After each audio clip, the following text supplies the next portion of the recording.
The homeless look has been fun, but it's time to get cleaned up. What do you think, Coda? Oh!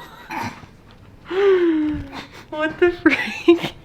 You look at a completely different person on me. Handsome boy. Do you even know who I am? Hi, I'm Devin. What's your name? Nice to meet you. Let me slap your tush. No. We are exactly 24 hours out from the next Boston apparel drop, which I'm super excited for. Yesterday, I let you guys know I had some important news that goes along with the drop. Well, here it is. Every single order placed in the first 24 hours is getting anywhere from a $1 to $100 bill in your order. This whole box is filled with a couple $1,000s that I am giving away with the drop. This is our biggest drop to date. Super stoked for it. Also, today, going down in about 1 hour on the Boston Instagram page, we are picking one lucky winner to win the whole entire drop for free. Make sure you're following the Boston Instagram page for all the details, but real quick, here's how you get entered to win. It's very simple, but it's gonna be difficult. Let me explain. Go on the post that goes live today at noon Pacific Standard Time. You're gonna comment "she built" letter by letter in a string of comments. The first person to comment "she built" in a row without getting cut off by somebody else wins the whole entire drop for free. So we got 9 new t-shirts, 7 sweaters, a ton of stickers coming out, jet tags. Super hyped for this. Definitely our sickest drop to date. Let's head to the shop and get Susti up and running. Well, I was trying to get a haircut as well to look extremely not homeless, but the place I go to apparently is closed down. It is what it is. After about 2 seconds of thinking this morning, I realized one major thing. Check this out. Ground wire. Where's my ground wire? Somewhere is my ground wire, but I know it's not connected. It should be bolted on right there.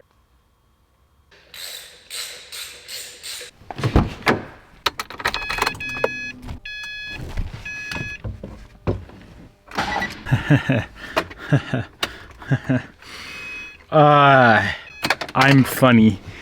I crack myself up.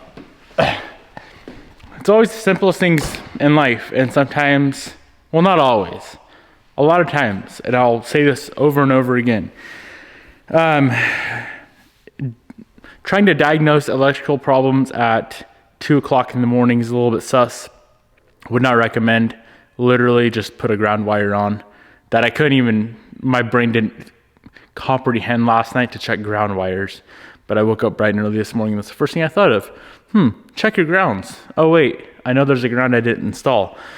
Ground wire's on. Car turned over just fine just now. So what we're gonna do is, you heard the fuel pump kick on, so I'm gonna go ahead, unplug the fuel pump again, make sure we don't build any fuel pressure, pull the oil feed line off for the turbo, which is that guy down there, and then we can crank this thing over until we get oil coming out of the oil feed line, and then from there we should be able to nail the first start. I do need to go drop off this old girl at PDR real quick before we do any of that, so let's go take a nice little cruise in the 10, get this thing dropped off, and by the time it comes back it should be ready for some paint work and of course some mechanical work.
Ooh, must have been some fuel in the injectors and fuel lines and whatnot from last night.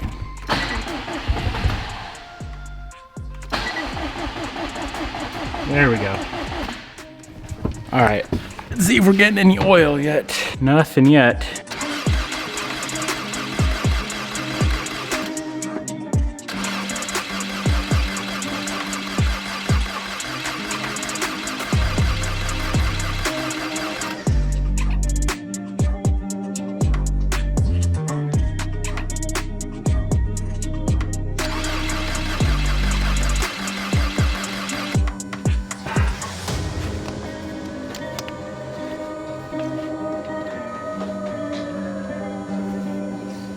Other than some oil on the ground now, because I cranked her a little too long, we should be good. So I'm gonna plug in the fuel pump and we're gonna see what happens.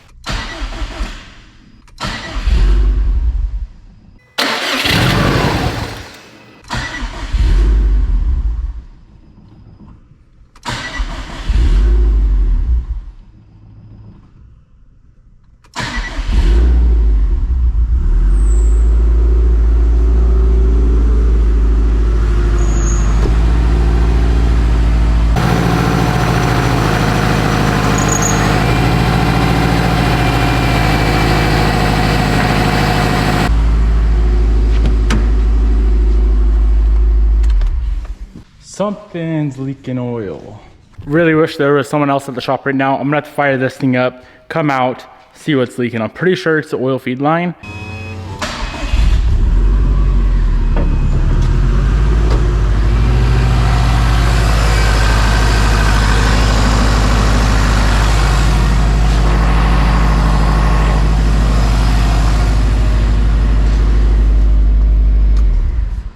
It is not the oil feed, or the turbo feed, I should say.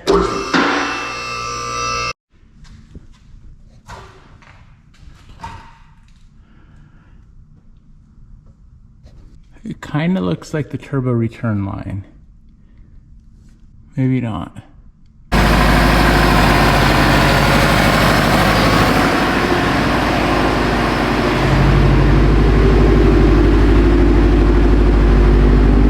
It was just a banjo bolt that was a little bit loose. It was tight, or it was snug, not tight, tightened her up. We are good to go. I'm gonna get this thing up to operating temperature, and then I'll probably pull the oil filter off and cut it open, make sure we don't have anything crazy going on in there. And of course, at the same time, get our coolant levels all topped off. Just get everything. Today's a button up kind of day, and these are my favorite days. First start went good, engine sounds extremely healthy. And now it's just all the little finishing touches of the car, and hopefully we can go drive it. I do need to bleed the clutch, the brakes, the power steering before I drive it. I need to do all that. Also, apparently we got all of our injectors plugged back in, or wired back in correctly, I should say. The car doesn't have any issues whatsoever, which is kind of surprising because I'm not very good at wiring. So we still have a few plugs that we had to cut off, or that we did cut off. And apparently we don't need those. There is one that's a little suspicious. It's for the air pump. And in the past, I've always thought you had to keep it on. I don't know, we might have to splice it back in. And it is this big old one right here. This one right here, we might have to splice this guy back in. This car being built, she doesn't have an air pump.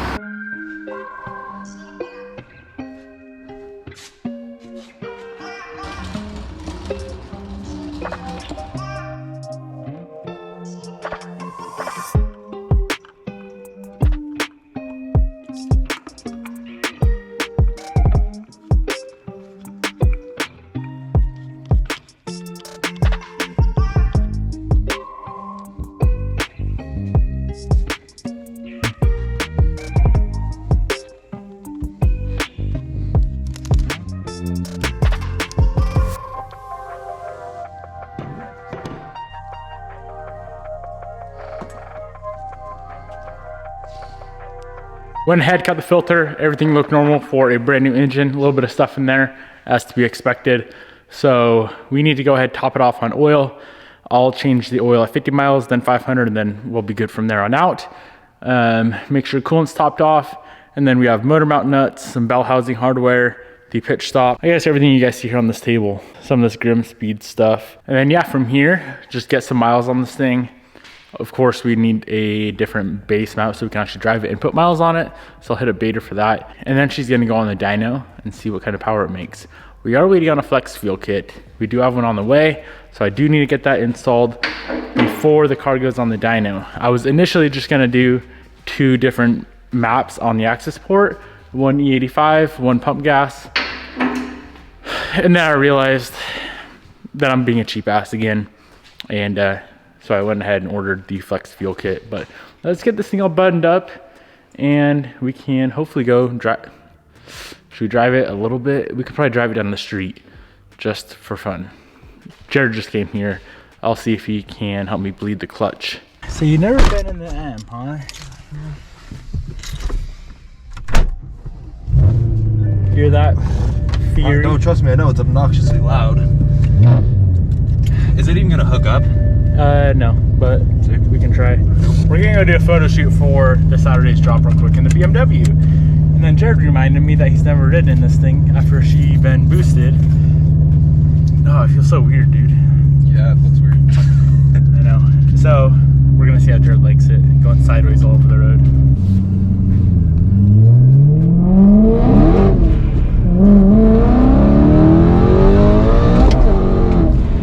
Dude, that thing does not want to hook up.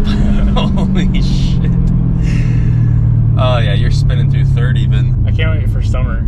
Yeah, It looks like actually good, it's. I mean, I'm sure if you drove around long enough and like did a couple burnouts, you'd probably hook up decently.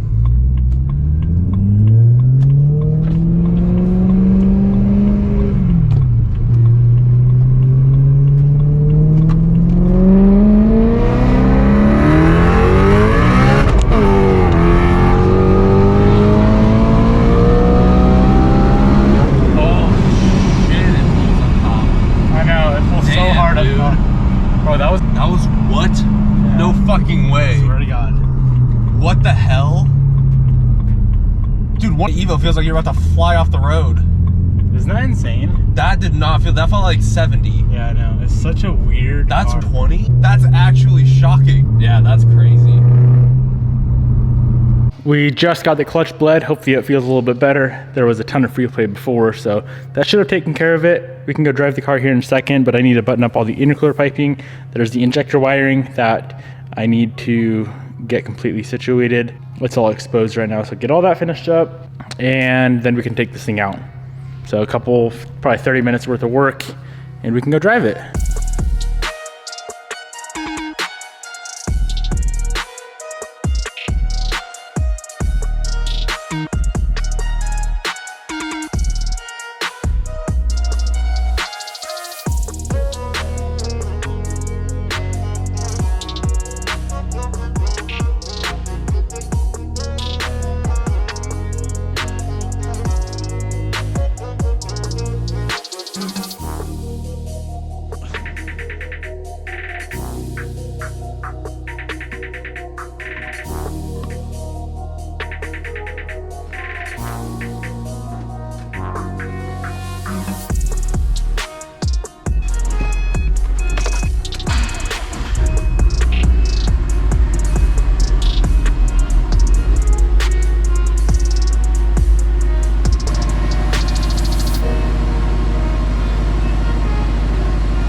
All right, well, let's go head out, put a couple of miles on this thing, and see how she acts.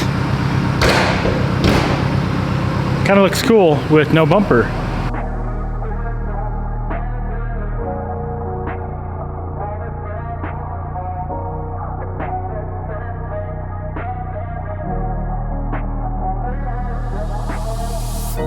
All right, I'm just gonna cruise to the gas station, put a little bit of fuel in it. That gas gauge is pretty much pegged out on E, so I'll grab some fuel, and so far everything seems fine. Clutch is much different than I'm used to, but we'll see how the clutch feels after it's broken in a couple hundred miles.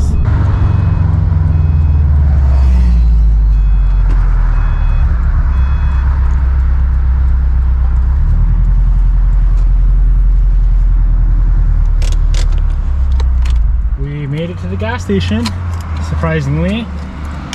Oh man, this clutch is quite a bit more chattery than I'm used to. I thought it would be just because of the lightweight flywheel and it's not a full face is what I prefer. But I'll give it a chance if I can't stand driving the car, which I don't think that's going to be the case. But if I can't stand driving it a couple 500 miles down the road, then I'm gonna have to pull out the tranny and put a different clutch in it. But let's just go grab gas and stack a few more miles on it. I want to try to find a dope little sunset spot and maybe take some photos of this car.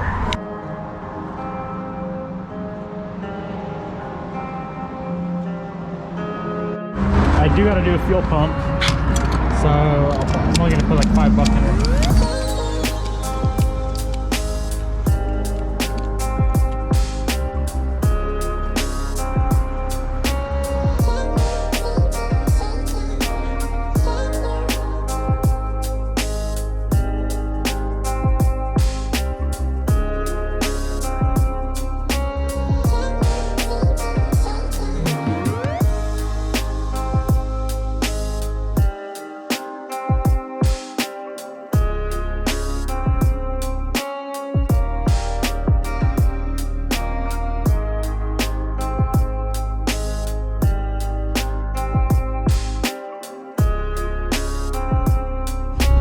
feels good to finally have this car back up and running. Didn't really have many issues with this build. One little oil leak, and then the ground wire we forgot to install. Other than that, titties. All right, went to go do a fuel pump, and then I could not find the fuel pump. Went back on the channel, and we've already done the fuel pump on this thing. Could have had a brain fart for a second, so we're all good there, which is cool. I'm not really sure what else we can do on the car. I kind of want to save all the interior stuff for all at once. So we have a stock steering wheel airbag. I guess we need a stock clock spring too, which I do not have. So I need to get a stock clock spring to put in this thing. I do have a new head unit or radio on the way. So when that shows up, we can do all that stuff at once. Exterior wise, the only other thing I want to do is just repaint this front fender, wrap the roof, some window tint, and this thing will be ready to rip. I don't want to put any more miles on it until we of course get it tuned. I do know we still have an oil leak. That oil feed line is leaking where it goes into the turbo. The entire top of the turbo is wet. So whenever this thing cools down, I'll get that fixed. I'm not exactly sure why it's leaking. I don't know if it's the feed line or if it's I think it would be called the restrictor. But either way, we'll get that sorted out. And then of course, get this thing on the dyno, see what kind of power it makes. Honestly, I think it's gonna make mid 4s on the 85. Maybe low to mid 3s on pump gas. I'm not expecting any crazy power numbers out of this setup. It's not the biggest turbo in the world, but then again, I may be surprised. I don't really know. I think it's a Blausch 20G. It's like a 3076 size, if I'm not mistaken. I got the turbo used. It came on a different STI way back in the day. So I could be mistaken there. I guess we'll see when we strap this thing to the rollers and have Bader send her to the moon. I feel like today was a pretty short video. I apologize for that. Just really had to get the car finished up. We are starting on a new project tomorrow. We can't make any more progress on Sus anyway until the flex fuel comes in. So yeah, new project tomorrow, which I'm excited for. I know you guys, a lot of you, it's Jared's car. We are starting Jared's build. We were waiting on a downpipe forever. So the downpipe finally arrived, and yeah, that thing's gonna be freaking fun. So I will see you guys tomorrow. Actually, there's one very important thing I wanna do real quick before I end out the video. I bought a rear wiper delete. I don't think I'll ever use the rear wiper anyway. And then I was trying to figure out what to do. And then I realized that somebody came out with a delete. I forget who it was. Cobb, rear wiper delete. So I'm gonna go ahead and get this installed. I'm guessing it's gonna be pretty easy.